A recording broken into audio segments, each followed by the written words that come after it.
નમસ્કાર દર્શક મિત્રો, આપ જોઈ રહ્યા છો નિર્માણ ન્યૂઝ અને નિર્માણ ન્યૂઝના ખાસ કાર્યક્રમ ટુ ધ પોઈન્ટમાં આપની સાથે હું છું ધર્મી.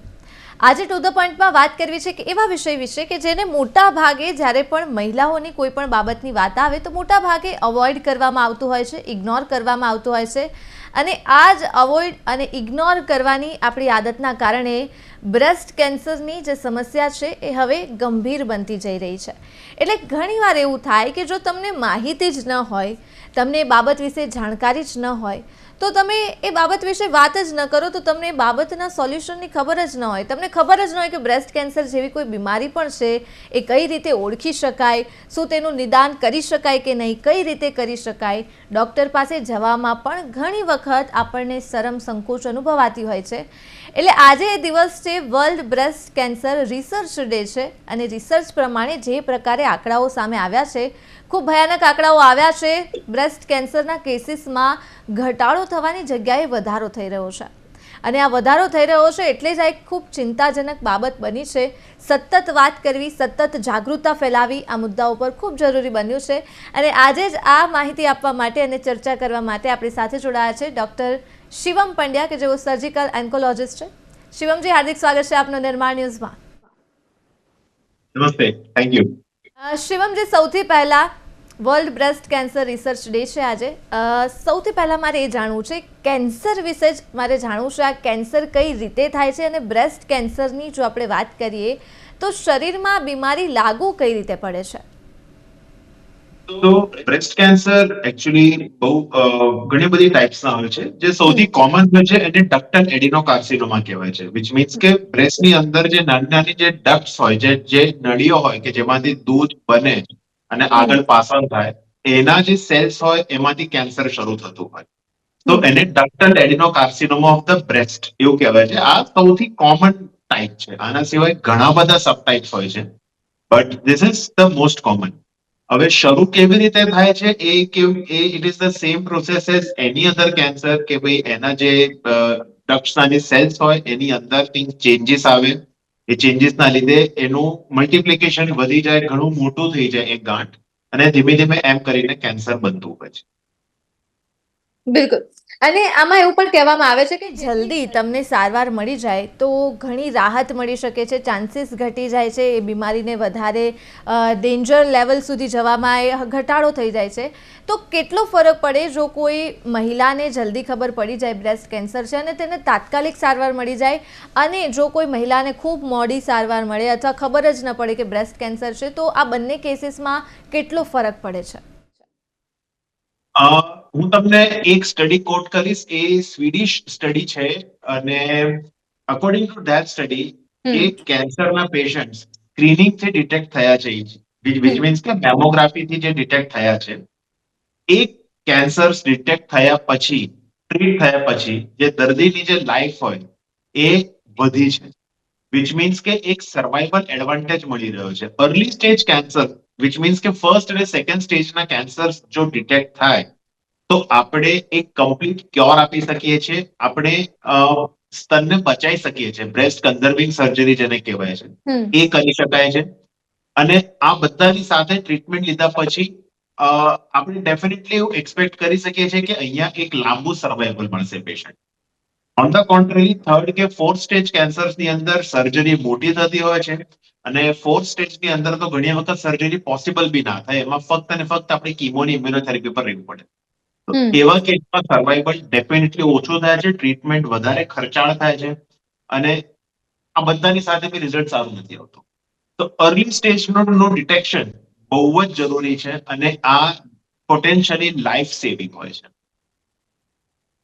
બિલકુલ. આપે કીમોથેરાપીની વાત કરી. મારે કીમોથેરાપી વિશે જાણવું છે. જે કીમોથેરાપી હોય છે એ દરેક બ્રેસ્ટ કેન્સરના દર્દીને લાગુ પડે જ છે. શા માટે આ કીમોથેરાપી છે લેવામાં આવે છે? કેમ કે ઘણીવાર લોકોમાં એક ડર છે કીમોથેરાપીને લઈને. જ્યારે પણ નામ પડે ત્યાંથી જ લોકોને ડર લાગવા લાગતો હોય છે.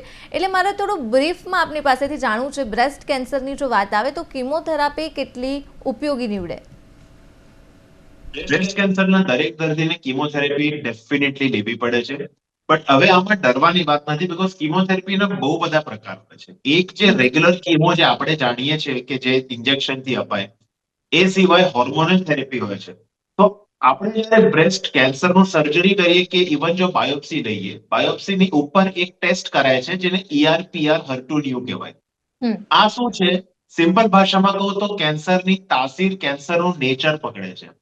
આની અંદર જો તમારું ER-PR પોઝિટિવ આવે, વિચ મીન્સ કે એસ્ટ્રોજન કે પ્રોજેસ્ટ્રોન રિસેપ્ટર પોઝિટિવ ટ્યુમર, હમ એનો અર્થ એ છે કે આ જે કેન્સર છે તે શરીરમાં એસ્ટ્રોજન જે ફિમેલ હોર્મોન છે એ વધારે હોવાથી તમારું આ કેન્સર થયું છે. તો એના લીધે એ જ્યારે કેન્સર પકડે તો આપણે ફક્ત એસ્ટ્રોજન રિસેપ્ટર બ્લોક થવા વાળી બી હોર્મોનલ થેરેપી આપી શકીએ છીએ. તો જેની આડઅસર બહુ જ ઓછી હોય છે. હમ કિમોથેરેપી દરેક બ્રેસ્ટ કેન્સરના પેશન્ટમાં એટલા માટે જરૂરી છે કે આપણે breast cancer is considered as a systemic disease, એટલે કે એના કણ આખા શરીરમાં હોઈ શકે છે at the time of diagnosis. હમ જ્યારે પકડાય ત્યારે આપણે સર્જરી પ્લસ કિમોથેરેપી કમ્પ્લીટ એની ટ્રીટમેન્ટ લેવાની હોય. બટ અગેન કિમોથેરાપીથી ડરવાની વાત નથી, બીકોઝ હા ચલો કે તમે કિમોમાં તમને ઇનિશિયલી 2 મહિના 3 મહિના તકલીફ પડે, પણ કેટલીક એના લોકોમાં પછી ખૂબ ડર છે કિમોથેરાપીને લઈને. એ તકલીફ હંમેશા સમજવાનું છે કે શોર્ટ ટર્મ છે. 2 હમ મહિના 3 મહિનાની તકલીફ છે, બટ એના પછીની રિકવરી લાઈફ લોંગની છે. હમ So that is more important because lifelong recovery is more important. તમે 3 મહિના તકલીફ સહન કરો પણ તમે જીવનભર કેન્સર મુક્ત રહો. હમ તો એ વસ્તુ વધારે જરૂરી છે. So એના માટે કેન્સરની કિમોથેરેપી બહુ જ જરૂરી છે. બિલકુલ. આ સિવાય જો આગળ વાત કરીએ, આપણે સર્જરી આવી ગઈ, કિમોથેરાપી આવી ગઈ, રેડિયેશન અને હોર્મોન થેરાપી, આ અલગ અલગ થેરાપી છે કેન્સર માટેની. કઈ થેરાપી પસંદ કરવી જોઈએ? પર્ટિક્યુલર બ્રેસ્ટ કેન્સરની જો વાત કરતા હોઈએ તો કઈ થેરાપી છે એ કયા દર્દીને લાગુ પડે?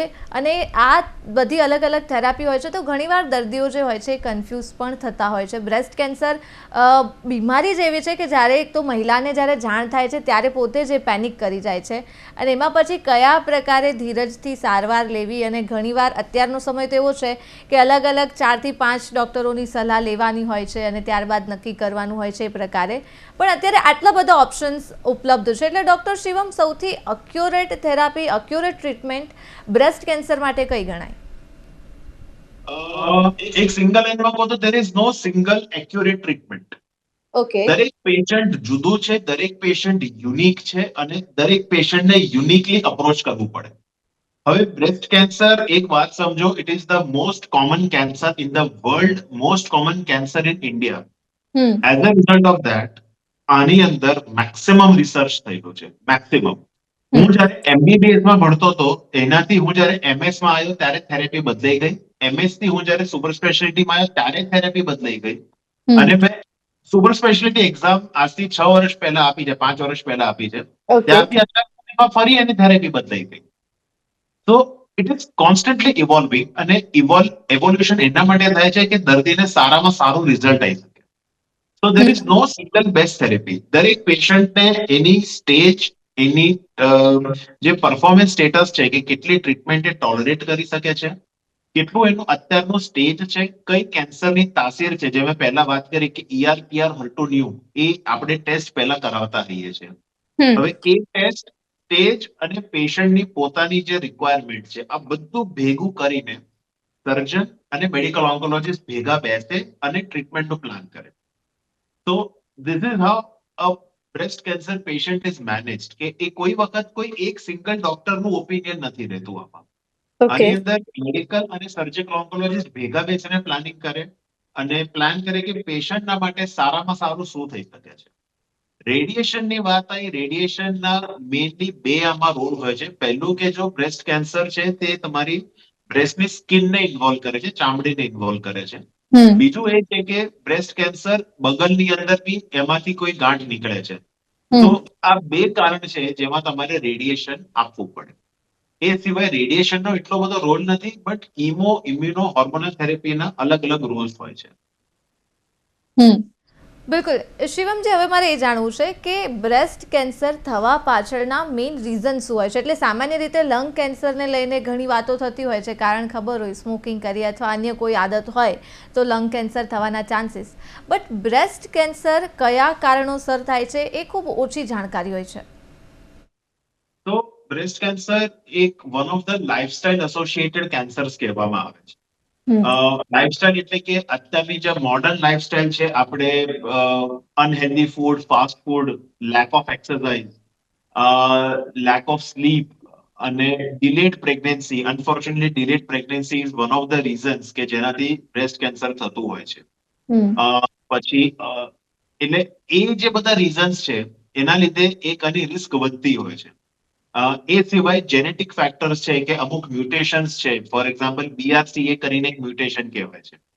તો BRCA મ્યુટેશન જો પોઝિટિવ હોય તો યંગ એજમાં એટલે કે 35-40 વર્ષની ઉંમરે પણ બ્રેસ્ટ કેન્સર થઈ શકે છે. એ સિવાય બીજા બી અમુક જેનેટિક મ્યુટેશન્સ હોય છે કે જેના લીધે બ્રેસ્ટ કેન્સરનું રિસ્ક વધતું હોય.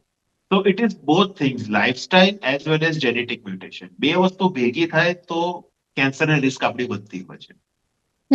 બટ જે કેસ વધી રહ્યા છે બ્રેસ્ટ કેન્સરના, તો એવું થઈ શકે કે લાઇફસ્ટાઇલમાં અગર આપણે પહેલેથી જ ધ્યાન રાખીએ અથવા જે કોઝિસ છે બ્રેસ્ટ કેન્સર પાછળના, તો એના ઉપર આપણે વધારે ધ્યાન આપીએ તો આપણે અવોઇડ કરી શકીએ એવી શક્યતા ખરા બ્રેસ્ટ કેન્સરના કેસમાં?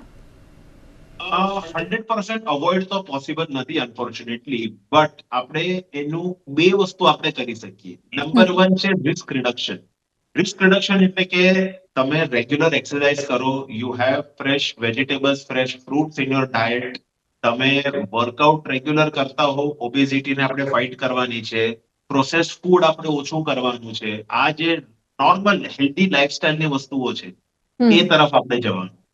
એ સિવાય નંબર 2 ઇઝ સ્ક્રીનિંગ. સ્ક્રીનિંગ એટલે કે મેમોગ્રાફી કરીને એક ટેસ્ટ આવતી હોય છે. મેમોગ્રાફી આપણે આફ્ટર ધ એજ ઓફ 45 દર વર્ષે એક વાર આપણે કરાવવાની આવે છે. તો it takes hardly half an hour to 1 hour, અડધો થી 1 કલાક લાગે છે. એ ટેસ્ટમાં તમારી કોઈ બી બ્રેસ્ટમાં કોઈ બી તકલીફ હોય એ ત્યાંની ત્યાં ડિટેક્ટ થઈ જાય. અને જેમ મેં પહેલા વાત કરી હતી કે screen detected cancer, mammography screening થી જે કેન્સર ડિટેક્ટ થાય છે અને જે ટ્રીટ થાય છે, એ પેશન્ટ્સનું લાઈફ સ્પાન બીજા પેશન્ટ્સ કરતા વધારે લાંબુ હોય છે. કેમ કે મેમોગ્રાફી સ્ક્રીનિંગ થી જે કેન્સર ડિટેક્ટ થાય છે, જનરલી એ પહેલા સ્ટેજના હોય કે મેક્સિમમ બીજા સ્ટેજના હોય, બીકોઝ એટલા નાના હોય કે પેશન્ટને પોતાને ખબર ના પડે, સ્ક્રીનિંગમાં પકડાઈ ગયા, રાઈટ? તો એ એક બહુ જ ઇમ્પોર્ટન્ટ વસ્તુ છે. અને હું તમારી ચેનલના માધ્યમથી બધાને કહેવા માંગીશ કે આફ્ટર ધ એજ ઓફ 45 આપણા ફેમિલીમાં જેટલા બી લોકો છે, encourage them to go and get a mammography every year. વર્ષે એક જ સ્કેન કરાવવાનું છે અને એ 1 કલાક લાગે છે. વર્ષમાં 1 કલાક આપણે પોતાના માટે કાઢી શકાય અને એનાથી તમે કેન્સરથી બચી શકો છો, પોટેન્શિયલી બચી શકો છો, રાઈટ? તો રિસ્ક રિડક્શન એન્ડ સ્ક્રીનિંગ. હવે ત્રીજી વસ્તુ, આપણા ફેમિલીમાં કોઈને કેન્સર હોય, બ્રેસ્ટ કેન્સર કે ઓવેરિયન કેન્સર મધરની સાઈડથી, મધરને, ગ્રેન્ડ મધરને કે માસીને કે એવી રીતે, એસ્પેશિયલી અર્લી એજમાં, તો તમારા એક આપણે મેડિકલ ઓન્કોલોજીસ્ટને બી બતાવાય કે તો જેનેટિક કાઉન્સિલિંગ ના બી સ્પેશિયાલિસ્ટ હોય છે. એમને મળીને BRCA જીનનું ટેસ્ટિંગ કરાવવાનું હોય, BRCA મ્યુટેશન. જો તમને જો ખ્યાલ હોય, આજથી 10 વર્ષ 15 વર્ષ પહેલા એન્જેલિના જોલી, જે હોલિવૂડની એક્ટ્રેસ છે, એણે આ ટેસ્ટ કરાયો હતો and she came out to be positive for BRCA gene. તો એણે બાયલેટરલ માસ્ટેક્ટમી કરાવી હતી, એટલે કે બંને બ્રેસ્ટ એને રિમૂવ કરાવી દીધા હતા, એને કેન્સર નહોતો તો બી. તો એને અમારામાં રિસ્ક રિડક્શન સર્જરી કહેવાય છે. એટલે કે જો તમારામાં BRCA જીન પોઝિટિવ હોય, તમારામાં કેન્સર હોવાની શક્યતા બહુ વધારે છે. તો કેન્સર આવે એની પહેલા આપણે બંને બ્રેસ્ટને રિમૂવ કરી દેવાના હોય, તો તમારી બ્રેસ્ટ કેન્સરની રિસ્ક ઓલમોસ્ટ ઝીરો થઈ જાય. તો આ 3 મેઇન મેથડ્સ છે, risk reduction, screening and genetic testing, કે જેનાથી તમે કેન્સરથી બચી શકો છો. ખાસ તમે જે વાત કરી કે 41 થી 50 વર્ષની જે મહિલાઓ હોય છે એમાં ખાસ કરીને વધારે બ્રેસ્ટ કેન્સરની પોસિબિલિટી હોય છે, એટલે જે આંકડાઓ છે ઓન પેપર એ પણ એવું જ કહી રહ્યા છે. અમદાવાદમાં છેલ્લા 10 વર્ષનો આંકડો આવ્યો છે, 17,600 જેટલા કેસીસ માત્ર બ્રેસ્ટ કેન્સરના આવ્યા છે અને એમાંથી 32% જે કેસીસ છે એમની જે મહિલાઓ છે એમની જે એજ છે 41 થી 50 વર્ષની છે. એટલે 32% કેસીસ એવા છે કે એમની એજ 41 થી 50 વર્ષની છે. એવું શા માટે થાય છે ડૉક્ટર શિવમ? શા માટે 40 વર્ષ પછી બ્રેસ્ટ કેન્સર થવાની જે પોસિબિલિટી છે વધી જાય છે? ઇનફેક્ટ હું તમને કહું કે ઇન્ટરનેશનલી જે average age of breast cancer છે એનાથી ઇન્ડિયાની એજ 10 વર્ષ ઓછી છે. વિચ મીન્સ આપણને 10 વર્ષ વહેલું કેન્સર થાય છે compared to the world, right? હવે આનું કારણ એ છે કે કેન્સર એક દિવસમાં નથી શરૂ થતું. કેન્સરના જે રિસ્ક ફેક્ટર છે એને ભેગા થતા ઘણા વર્ષો લાગે છે. એ 10 વર્ષ, 15 વર્ષ, 20 વર્ષથી ભેગું થાય અને ધીમે ધીમે ધીમે થતા એક દિવસ એને કેન્સરમાં કન્વર્ટ થાય. સો એ જે પ્રોસેસ છે એ ઘણી લાંબી છે. અને એના લીધે તમારી આ એજ જે તમે જુઓ છો 40 to 50 યર્સ એ એજમાં આવતા હોય છે. અને તો બી હું તમને એક વાત કહું કે મેં 3 વર્ષ સિવિલમાં રેસિડેન્સી કરી છે આમાં કેન્સર હોસ્પિટલની અંદર. એની અંદર જે બ્રેસ્ટનો ડિપાર્ટમેન્ટ હતો, we have seen a lot of patients who var in their 20s with breast cancer. 20s ને 30s માં હતા બ્રેસ્ટ કેન્સરની સાથે. એટલી બધી યંગ એજ પર લોકોને બી થયા છે અને એ અમે ટ્રીટ બી કર્યા છે અને એ પણ અમે 3rd stage two 4th સ્ટેજના treat કર્યા છે. તો એનું તમે કે આટલી યંગ એજમાં પણ હવે બ્રેસ્ટ કેન્સર ડિટેક્ટ થઈ રહ્યા છે. મેં જેમ તમને કીધું કે જેનેટિક રીઝન વધારે એગ્રેસિવ હોય એ પેશન્ટ્સને આઈડિયલી BRCA મ્યુટેશનની ટેસ્ટિંગ બી આઈડિયલી કરાવવી જોઈએ. બીકોઝ એ મ્યુટેશન જો પોઝિટિવ હોય તો થઈ શકે. એ સિવાય બી જસ્ટ ઘણી વખત આમાં કોઈ જ અલગ રીઝન નથી હોતું. It is just the aggressive disease process. જેમ મેં કીધું કે આપણું ડાયટ એવું થઈ ગયું છે, આપણી લાઇફસ્ટાઇલ એવી થઈ ગઈ છે, which is pushing us towards this disease more and more. So we have to make lifestyle changes.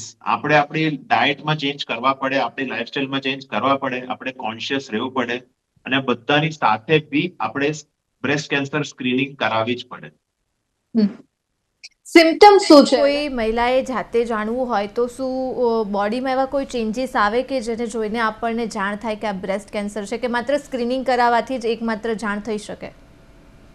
બિલકુલ નહીં. એકચ્યુઅલી જો તમે ગૂગલ કરશો સેલ્ફ બ્રેસ્ટ એક્ઝામિનેશન, દર 28 દિવસે અરાઉન્ડ ધ મેન્સીસના ટાઈમ પર, પીરિયડના ટાઈમ પર, જસ્ટ એના પછી આપણે મહિનામાં એક વખત સેલ્ફ બ્રેસ્ટ એક્ઝામિનેશન કરવાની આવે. તમે ગૂગલ કરશો એનું આખું એક ચાર્ટ છે, 8 થી 9 સ્ટેપ્સ છે જે કરવાના હોય, જેને ટોટલ કરતા હાર્ડલી 10 મિનિટ લાગતી હોય છે. એ અરીસા સામે ઉભા રહીને કરવું પડે. અને સિમ્પલ હું તમને કહું ને, મોસ્ટ કોમન સિમ્પટમ્સ આવતા હોય છે કે તમને બ્રેસ્ટમાં એક લંપ જેવું ફીલ થાય, ગાંઠ જેવું ફીલ થાય. ઘણી વખત નિપલમાંથી ડિસ્ચાર્જ આવતો હોય, મોસ્ટ કોમનલી બ્લીડિંગ આવતું હોય. કાં તો બ્રેસ્ટની જે સ્તનની જે ચામડી હોય એ ઓરેન્જ કલરની થવા લાગે, જેને અમે લોકો પોત ઓરેન્જ કહેવાય છે. તો ઓરેન્જ સ્કિન જેવો કલર થઈ જાય. એના સિવાય બગલની અંદર ગાંઠ ફીલ થાય. સો આ બધા અર્લી સાઇન્સ એન્ડ સિમ્પટમ્સ છે બ્રેસ્ટ કેન્સરના. હા, સ્કિનનું involvement is a sign of કે એડવાન્સ્ડ કેન્સર હોય, કે જે મેં કીધું ઓરેન્જ સ્કિન થવા લાગે, એડવાન્સ્ડ કેન્સરની સાઇન હોય. બટ સિમ્પલ એક લંપ ફીલ થાય. હવે એક વાત સમજો કે સ્તનની અંદર દરેક જે ગાંઠ ફીલ થાય કેન્સર નથી હોતી. ઇનફેક્ટ એમાંથી 90% થી 95% કેન્સર નથી હોતા. પણ તમને ફીલ થાય તો આપણે બેસી નહીં રહેવાનું, ખાલી ડોક્ટરની પાસે જઈને બતાવો. ડોક્ટરને ડિસાઇડ કરવા દો કે આ નોર્મલ છે કે કેન્સર છે. તો સ્ક્રીનિંગ અને self breast examination is not to diagnose cancer. It is to let you know કે હવે ડોક્ટર પાસે જવાનો ટાઈમ છે. ઓકે. અને કેટલા ચાન્સીસ છે જ્યારે એકવાર બ્રેસ્ટ કેન્સર ડિટેક્ટ થઈ ગયું ત્યારબાદ આપણે એનું નિદાન પણ કરી દીધું, નિદાન કર્યા બાદ કેટલા ચાન્સીસ છે કે બ્રેસ્ટ કેન્સર ફરીથી ડિટેક્ટ થાય અથવા કોઈ મહિલાને ફરીથી બ્રેસ્ટ કેન્સર થઈ શકે? એના કેટલા chances? Depends on the stage અને અગેન જો હોર્મોનલ ટાઈપ, જે મેં કીધું તો સૌથી પહેલા કે ER/PR HER2/neu જે સ્ટેટસ હોય એ બહુ જ ઇમ્પોર્ટન્ટ છે, બીકોઝ એ કેન્સરની તાસીર છે. કેન્સર કેટલો ફાસ્ટ ફેલાય છે, ટ્રીટમેન્ટને કેટલો રિસ્પોન્સિવ છે અને કઈ ટ્રીટમેન્ટ રિસ્પોન્સિવ છે એ નથી ખબર પડે. અર્લી સ્ટેજ કેન્સર અને ગુડ પ્રોગ્નોસિસ, કે જે હોર્મોન રિસેપ્ટર પોઝિટિવ, જે ER/PR પોઝિટિવ અને HER2 નેગેટિવ કેન્સર સમય કહીએ છીએ કે ટ્રિપલ પોઝિટિવ કહીએ છીએ, એ જે કેન્સર છે એમાં રિકરન્સના ચાન્સીસ નહીવત જેટલા હોય, બહુ જ ઓછા હોય. અને એના સિવાય અમુક સબટાઇપ્સ છે જે બહુ જ એગ્રેસિવ છે, કે જે ડાયગ્નોઝ થાય, ટ્રીટ થાય અને એના વિધિન 6 મંથ્સ ફરીથી બી રિકવર થઈ જાય. પણ એ એડવાન્સ સ્ટેજીસમાં આવે કે ભાઈ તમે 4થા સ્ટેજનું કે 3જા સ્ટેજનું કેન્સર છે અને એની સાથે થોડી ખરાબ તાસીરનું છે. તો એટલા બધા આની અંદર સબટાઇપ્સ છે, 100 થી વધારે સબટાઇપ્સ છે, આપણે ત્યારે બધું ભેગું કરીએ. અને દરેકનું પોતપોતાનું સ્ટેજ છે, દરેકની પોતપોતાનો રિસ્પોન્સ છે. બટ બાય એન્ડ લાર્જ હું એ કહું કે અર્લી સ્ટેજ એટલે કે પહેલાથી બીજા સ્ટેજમાં જો કેન્સર પકડાય, મોસ્ટ ઓફન આપણે એવું માની શકીએ છીએ કે આ ટ્રીટમેન્ટ પછી ફરી આવવાની શક્યતા 1 થી 2% વધારે નથી. ઓકે. અને ફેમિલીમાં પહેલેથી કોઈ બ્રેસ્ટ કેન્સર હોય તો શું વારસાગત રીતે આવવાની કેટલી શક્યતા છે? એટલે ન માત્ર ફર્સ્ટ બ્લડ લાઇન પણ દાદી હોય કે પરદાદી હોય કે એવી રીતે 3-4 જનરેશન છોડીને પણ જો કોઈને બ્રેસ્ટ કેન્સર હોય તો પછી શું પોસિબિલિટી છે કે 3-4 જનરેશન પછી પણ બ્રેસ્ટ કેન્સર આવી શકે? એની શક્યતા છે. જેમ મેં પહેલા વાત કરી કે BRCA જીન, જેને BRCA જીન કહેવાય છે, BRCA જીન છે એ જો ટ્રાન્સમિટ થતું હોય તો દરેક જનરેશન પર કેન્સર આવવાની શક્યતા રહેતી હોય છે. ફેમિલી હિસ્ટ્રી બહુ જ ઇમ્પોર્ટન્ટ છે આમાં, બીકોઝ કોઈ બી ફેમિલી હિસ્ટ્રી જો પોઝિટિવ હોય તો દર્દીને કેન્સર હોવાની શક્યતા વધી જાય છે અને ફરીથી બી રિકરન્સ હોવાની બી શક્યતા વધી જાય છે. તો family history is very important કેન્સરની અંદર. બિલકુલ. અને મોસ્ટલી ડૉક્ટર શિવમ એવું થાય છે જ્યારે પણ કેન્સર, બ્રેસ્ટ કેન્સરની આજે આપણે વાત કરીએ છીએ એટલે પહેલાં તેના જ વિશે વાત કરીએ, પણ સામાન્ય રીતે કેન્સર શબ્દ સાંભળીને જ દર્દી પોતે પેનિકમાં આવી જતું હોય છે. એટલે આપની પાસેથી મારે ખાસ એ જાણવું છે કે જ્યારે કોઈ મહિલાને બ્રેસ્ટ કેન્સર વિશે જાણ થાય, કેન્સર વિશે જાણ થાય કે મને આ પ્રકારની બીમારી છે, એટલે માણસ મેન્ટલી જ પડી ભાંગે છે. આપણે મેડિસિન લઈએ, આપણે લાઇફસ્ટાઇલ સુધારીએ, આપણે ડૉક્ટર પાસે જઈએ અને ટ્રીટમેન્ટ કરાવીએ, એ વસ્તુ સાચી, પણ જો એ માણસ મેન્ટલી જ ભાંગી ગયું હોય તો ઘણીવાર એવું થાય છે કે કેસીસ સુધરવાની જગ્યાએ બગડી જતા હોય છે. એટલે એમને સ્વીકારી લીધું હોય કે હવે કોઈ પણ પ્રકારનો કોઈ રસ્તો જ નથી, કોઈ ઓપ્શન જ નથી. તો શું કરવું જ્યારે સૌથી પહેલાં આપણને જ્યારે જાણ થાય કે મને કેન્સર થયું છે, તો કઈ રીતે આ વિચારને અને આ બીમારીને લડવાનું કઈ રીતે તેની સામે? સૌથી પહેલા આપણે પોઝિટિવ રહેવાની જરૂર છે, આપણે ઓપ્ટિમિસ્ટિક રહેવાની જરૂર છે. એક વાત સમજો કે બ્રેસ્ટ કેન્સર, જેમ મેં પહેલા વાત કરી, it is the કોમનેસ્ટ cancer in the world. આખી દુનિયાનું સૌથી કોમન કેન્સર છે. વિચ મીન્સ કે દુનિયામાં કરોડો મહિલાઓ છે કે જે અત્યારે આ રોગથી પીડાય છે, આ રોગથી સફર થાય છે. વિચ ઓલ્સો મીન્સ કે આ રોગ ઉપર મેક્સિમમ રિસર્ચ થયેલું છે, મેક્સિમમ ફંડિંગ આ રોગ ઉપર મળે છે અને maximum amount of treatments breast કેન્સરની છે. Right? જે રોગ એકદમ રેર હોય કે જે 10 લાખે એક માણસને કે 1 કરોડે એક માણસને થતો હોય, એ રોગ ઉપર રિસર્ચ જ ના થયું હોય, એની દવા કોઈને ખાસ ખબર જ ના હોય. જે રોગ આટલો કોમન છે એની દવા બહુ જ વધારે રિસર્ચ થયેલી છે. દરેક સ્ટેજ ઉપર, દરેક સબ ટાઈપ ઉપર આ બ્રેસ્ટ કેન્સરની દવા, અલગ અલગ ટાઈપની દવા અવેલેબલ છે. તમને કેન્સર ડિટેક્ટ થયું, it is not the end of life. It is just કે તમારે એ કોઈ બી બીજા રોગની જેમ આની સારવાર કરવાની છે. આપણે જ્યારે હાથ કે પગમાં ફ્રેક્ચર થાય કે આપણને તાવ આવે તો આપણે એવું તો નથી માનતા ને કે હવે આપણો જીવ જતો રહ્યો. આપણે એની સારવાર કરીએ છીએ. ડેન્ગ્યુ મલેરિયા થાય આપણે એની ગોળીઓ લઈએ છીએ, 14 દિવસ 7 દિવસ એની ગોળી લઈએ છીએ. ફ્રેક્ચર થાય તો એનું પ્લેટિંગ કરાવીએ છીએ, એનું જે બી ઓપરેશન હોય કરાવીએ છીએ. સિમિલરલી કેન્સર જસ્ટ એક બીજો રોગ છે. ઓનલી ડિફરન્સ ઇઝ કે આ રોગની સારવાર 3 મહિના સુધી ચાલે છે કે કોઈક વાર 6 મહિના સુધી ચાલે છે, બટ એની સારવાર છે.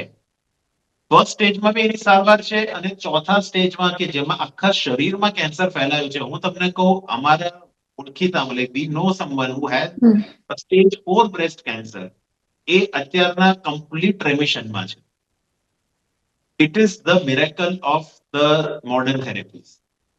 તમે સ્ટેજ 4 માં બી પેશન્ટ તમારી સામે ચાલીને આવશે, તમને કંઈ જ ખબર નહીં પડે કે this person is having a stage 4 cancer. તો આપણે સૌથી પહેલા હિંમત નથી હારવાની. જે મિનિટે તમે હિંમત હારો ને એ મિનિટે તમે આની સામે ઝઝૂમવાનું છોડી દો. બ્રેસ્ટ કેન્સર એક ટાઈપનો રોગ છે કે જેમાં મેક્સિમમ ટ્રીટમેન્ટ્સ અવેલેબલ છે. ઇવન એડવાન્સ સ્ટેજની અંદર બી લોકો સર્જરીમાં બી સ્તન બચાવવાની સર્જરી કરી રહ્યા છે અત્યારે. અને એમાં બી કીમોથેરેપી, ઇમ્યુનોથેરેપી એટલી બધી એડવાન્સ થઈ ગઈ છે કે તમારી સાઇડ ઇફેક્ટ્સ બી મિનિમલ આવે અને ઇફેક્ટ્સ બી મેક્સિમમ આવે. રાઈટ? તો હું જો તમારી માધ્યમથી મારે એક વસ્તુ કહેવી હશે તો હું ખાલી એ જ કહીશ કે be hopeful about this. Be hopeful, be optimistic. This is not the end of life. This is just another disease which has to be treated. આને એક સાદા રોગની જેમ ટ્રીટ કરો. આને કંઈ બહુ જ મોટું આનું બનાવીને નહીં આપણે રાખવાનું આપણા માથા ઉપર. બિલકુલ. અને લાસ્ટ ક્વેશ્ચન ડૉક્ટર શિવમ, કેમ કે દર વર્ષે ગ્લોબલી 1.99 કરોડ મહિલાઓને બ્રેસ્ટ કેન્સરના કેસીસ આવે છે અને દર વર્ષે આ કેસ વધી રહ્યા છે ઘટવાની જગ્યાએ. એટલે આમ જોવા જઈએ તો અત્યારે ખૂબ ડેન્જર સિચ્યુએશન કહેવાય. મારે એ જાણવું છે કે શું બીજા કેન્સરની કમ્પેરિઝનમાં બ્રેસ્ટ કેન્સર માટે અવેરનેસ ઓછી છે, લોકોને ખબર નથી, કે પછી રીઝન શું છે કે આ કેન્સર સતત વધી જ રહ્યું છે ઘટવાની જગ્યાએ? ઇનફેક્ટ ઊંધું છે.